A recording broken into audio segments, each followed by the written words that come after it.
د فلم شروعات کیږي او موږ ته یو خوفناکه ښځه ښایي. هغه څه عامه ښځه نه وي، بلکې هغه یو شیطانه او یوه غټه بلا وي چې د انسانانو وینې څښي او په هغې باندې ژوند کوي. بیا موږ ګورو چې د دغه ښځې یو زوی وشي او دغه ماشوم هم څه عام نه وي، بلکې هغه هم یو بلا، یو شیطان وي. خو موږ ته دغه پته نه وي چې دغه ماشوم چې غټ شي ابه بلا وي او که انسان.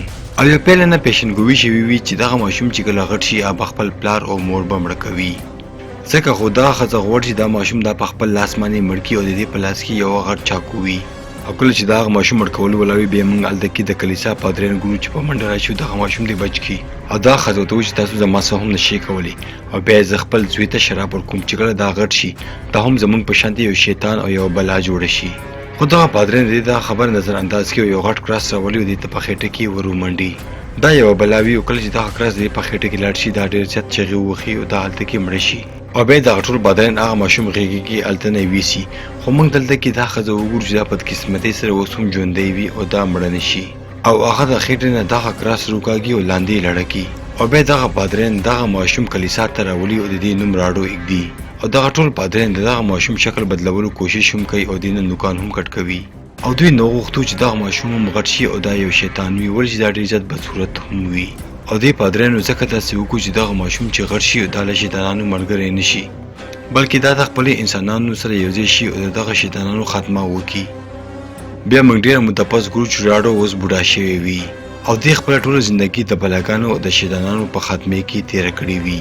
او دا بوډا شوی هم وي، خو بیا هم دې خپل کار نه وي پرېغوستی. خو دې ته اوسه پورې دا پته نه وي لګېدلې چې دا چا اولاد دی او زما مور او پلار څوک دي. خو دې ته پته نه وي چې دا هم د یو بلا او یو شیطان زوی دی. بیا موږ ګورو دا یو بلا په کلاق کې راشي او د دغه بلا نوم ویلاړ وي. راډو ته وویل دلته کې زه یو خاص اوبو پسې راغلی یم چې کومې بلاګانې وڅښي او هغه بیا د انسانانو شکار نه کوي او نه د هغې وینه څښي. راډو ته وویل چې زر کوه دغه اوبه ماته راکړه او هغه تا سره پرتې دي. ویراټ چې کوم یو غټه بلا او یو شیطان وي او شکل نه هم ډېر زیات بدرنګه وي، هغه ورته وویل چې دا څنګه کیدای شي تا له دغه اوبه درکړم. خو بیا خپل یو بل لاندې اشاره ورکړي او هغه د دې ملګري په خېټه کې یو لاډ ومنډي او هغه ډېر په تیزۍ سره راشي او د دې له ملګري په خېټه کې یو لاډ ومنډي. خو راډو دغه بلا سره مقابله چالو کړي او د هغې حمله په ځان باندې ناکامه کړي. او هغې نه پس ویراټ پخپله هم دې سره جنګېږي. خو په دغه جنګ کې راډو او له هغې ملګري دغه بلاګانو سره ډېرې تکړه باندې جنګېږي او ښه برابره مقابله ورسره هم کوي. او څنګه چې دغه بلاګانې په لاسونو کې تر وړونو باندې په دې باندې حملې کوي، دوی د ډېر په بهادرۍ سره ځان بچ کوي او دغه حملې ناکامه کوي. او بیا ویراټ او راډو په خپلو کې په جګړه شي او دوی ډېر ټیمه پورې یو بل باندې حملې کوي، خو دوی یو بل نه زخمي کوي. خو په اخره کې پې راډو پې ډېر زیات تکړه شي او کله چې ویراټ دغه محسوس کړي چې دغه کس خو به اوس ما ووهي او یا به مې مړ کړي، دا ته اچانک هلته کې ځان غیب کړي او وتښتېږي. او څنګه چې هغه بل هلته نه وتښتېږي، راډو دغه اوبه ترلاسه کړي او بیا اچانک هلته کې هغه بله هم راشي کومه چې د ویراټ مور وي او هغه ډېره زیاته بدرنګه وي. او راډو هلته کې رونسي ورته وایي چې تا لا پته نشته چې زه څوک یم او هغه غټه بلا څوک ده. او ورته وایي چې له کلیسا پادریانو ته راغټ کې او تا نه یو ښه انسان هم جوړ کړی دی او زه به هېڅکله هم داسې ونه کړمه. او څنګه مې چې ته یو له بلا زوی جوړ کړی وې، زه به تا یو ځل بیا ځان په شانتې بلا کړمه. او ورته وایي چې دا هم حقیقت دی چې ته زما او د ویراټ اولاد یې. او ورته وایي چې کلیسا پادریانو ته د لاس کې ځان سره وړی وې، ته یو انسان نه بلکې د بلا زوی یې. خو راډو چې کله دغه ټولې خبرې واوري، هغه به دغه خبرو باندې یقین ونه کړي او دغه بلا ته وایي چې دا ټولې خبرې دروغ وې. دوی به دغه کلا کې یو ښځه ګوري چې هغه هم په دلته کې خپل زوی سره قید وي. دغه جنۍ جاړي او راډو ته منتونه کوي چې موږ د دغه ځای نه وکاږه، ګنې هغه بلا به موږ هم مړه کړي. راډو چې کله دغه خبرې واوري، هغه ډېر زیات په دغه ښځې باندې خفه شي او هغه غواړي چې دغه ښځه هم ځان سره دلته نه وکاږي. خو د یو ملګري ته وایي چې داسې ته مه کوه، موږ ته نه پکار چې په دغه ښځې باندې یقین وکړو او موږ ته پته نشته چې دا یوه ښځه ده او که یا بلا ده. او دغه سړی چې کله خپل تلوار راخلي او دا دواړه کسان مړه کوي، راډو په دې باندې ډېر زیات غوسه شي او دا ایثار کړي. بیا هغه ښځه الینا او له هغې زوی د دغه زندان نه بهر ته روکاږي. دې ترنمونه په یو سفر باندې وځي او دوی په ځنګل کې روان وي او په یو شپه دوی هلته کې ایثار شي او دمې ته کښېني. بل ساعت چې کله راډو ته ورشي او ته وایي چې موږ مخکې حرکت کوو، د دغه ماشوم مخ په نور کې سوځېږي. راډو په دغه خبره باندې ډېر زیات ویرېږي، ولې چې بلاګانو مخونه اکثر په نور کې سوځېږي. او د دې خبرې تپوس دې ښځې نه هم کوي، خو هغه ورته وایي چې نه داسې څه خبره نشته، موږ ډېر ورځې په هغه سورنګ کې تېرې کړي او زموږ په مخ باندې نور نه راغلی او موږ ډېر زیات وخت په هغه سورنګ کې تېر کړو او زموږ په مخ باندې نور نه دی لګېدلی. او ته فکر مه کوه، څو ورځې پس به زما دغه مشکل به ختم شي. خو راډو دې دوانو په دا خبر باندې یقین کول شروع کی. د راډو ملګری اوس نور هم ډېر زیات غوسه شي او ورته وایي چې ته اوس د شیطانانو شکار نه کې بلکې ته دوی سره همدردي نه کوې او د دې ملګری شوې. او بیا راډو هغه ماشوم هلته نه وتښتوي. په حقیقت کې هغه یوه بلا وي. یوه شپه چې کله هیلینه وته وي دا له هغې په خپو باندې د چک نشان ګوري کوم چې ویراټ د په دغه ښځې باندې لګولی وي. راډو چې کله دا وګوري هغه ډېر زیات حیرانه شي او هغه پوه شي چې دغه ښځې ماته دروغ ویلي وو. ویراټ چې په دې باندې چک لګولی وي اوس دا ښځه هم یوه بلا ده او بیا فوراً هغه سوچ کوي چې دغه ښځه دا مړه کړمه او په ځمکه باندې لرې کړي او خپل تلوار اخلي او په دې باندې حمله کوي او دا مړه کوي. هیلینه ورته یو ځل بیا په مینه زارو شي او ورته په ژړا شي چې ما مه مړه کوه. خو راډو یو ځل بیا په دې باندې خفه شي او دا جنۍ پرېږدي او دا بیزي او هغه سرې اوبه راخلي او هیلینې ته یې ورکوي چې دا وڅښه. او د دې څښلو نه پس ته بلاګانې نه غواړي چې هغه د انسانانو شکار وکړي. یوه شپه دې ته دغه اوبه ورنه کړي او دغه جنۍ پرې راپاڅي او دا راډو رونیسي او په هغې چک ولګوي او هغې نه هم یوه بلا جوړه کړي او بیا خپله وینه هم د دې په خوله کې ورپرېږدي. هغې نه پس ویراټ هم هلته کې راشي او دغه جنۍ او له هغې زوی ځان سره هلته نه بوځي او دوی غیب شي. راډو بیا یو کور ته راځي او هلته کې یو رور خور وي او هغې ته وایي که تاسو زیاته زندګي غواړئ او تاسو نه غواړئ چې موږ په زندګۍ کې مړه شو نو تاسو زما سره ملګري شئ. خو دغه جنۍ دغه خبره نه انکار وکړي خو هلته کې د دې رور به مقرر شي او دغه ته ووایي چې بلکل زه تا سره ملګری کېږم. او کله چې ورسره دې دواړه رضا شي نو راډو پرې رامنډه کړي او دغه دواړو باندې چک ولګوي او دوی نه هم بلاګانې جوړې کړي او په اخره کې د دوی باندې خپله وینه هم وڅکي. راډو دواړه کسان یې خپل کور ته راوستي وي او هلته کې په جرګې بند کړي وي چې دا دواړه ونه تښتېږي. خو کله چې دې جنۍ ته پته ولګي چې دا اوس یو بلا ده دا ډېره زیاته خفه شي او دلته نه تښتېدل غواړي. خو راډو ډېر زیات خیال هم ساتي او دې ته د بهر نه خلک رانیسي او دوی ته یې ورکوي چې دا دواړه رور خور د انسانانو وینه څکي او دا ډېر طاقتور وي. او راډو غوښتو چې دغه دواړو په مدد باندې دې ویلینه راپیدا کړي او بیا دا ټول یو ځای شي او ویراټ هم مړ کړي.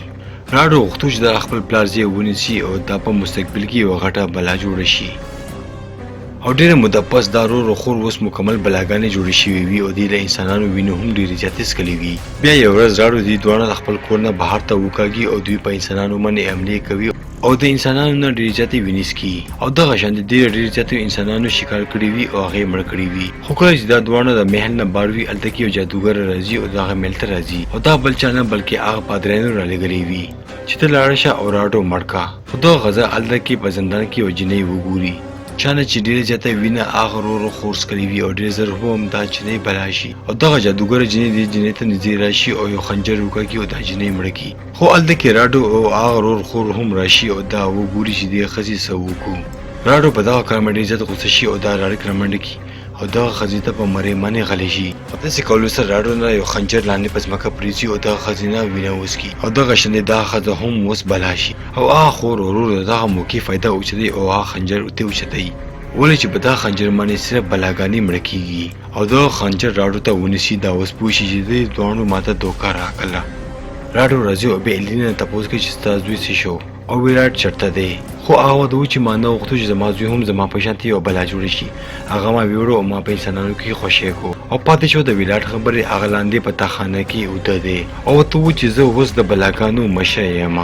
هیلینه دې ته هغه سرې اوبه هم ښایي چې اوس هغه د دې په قبضه کې وي او ورته وایي چې ته ماته د هغه جنۍ رور په لاس کې راکړه او چې ته څه وغواړې زه به یې تاله درکړم. او دغه جنۍ د راډو نه هغه هلک یې ځکه غوښتو چې کله یوه بلا د انسان نه یوه بلا جوړه کړي نو هغه د هغه انسان غلامه جوړه شي او دغه ښځه د هغه جنۍ د رور غلامه وي. او هیلینه ځکه هغه هلک دې نه غوښتو ولې چې هیلینه هغه هلک سره ډېره زیاته مینه کوله.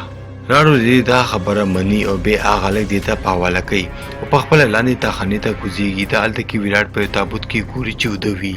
دا دې ښځې په هغه تابوت کې قید کړي وي او له هغې په مخامخ یې یو غټ کراس هم لګولی وي او څنګه چې د راډو دغه تروار دې نه اخوا کوي هغه دغه خوب نه راپاڅېږي.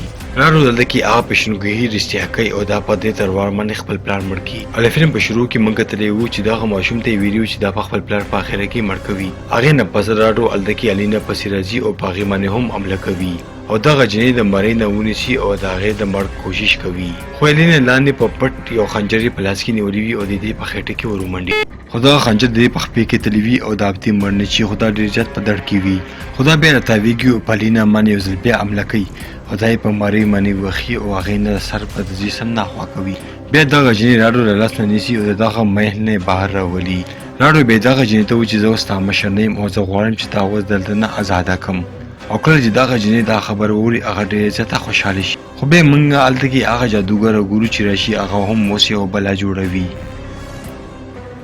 لاړو ډېر زیات زخمي وي او بیا هم په دې باندې حمله کوي. په منځ کې هغه جنې راشي او دغه تیر ډاړیک د هغه په خېټه کې لګېږي او هغه په ځمکه باندې لړه شي او په موقع باندې مړه شي. په کوم باندې چې لاړو ډېر زیات غوسه کېږي خو هغه جادوګره ښځه دې ته یو خبره کوي چې نن نه پسه به ته ټول عمر یوازې اوسېږي او ته به کله هم په سکون کې نه یې، ټول عمر به بې زهره ګرځېږي او ته به ټول عمر په تکلیف کې وي او دا به ستا یو احساس وي.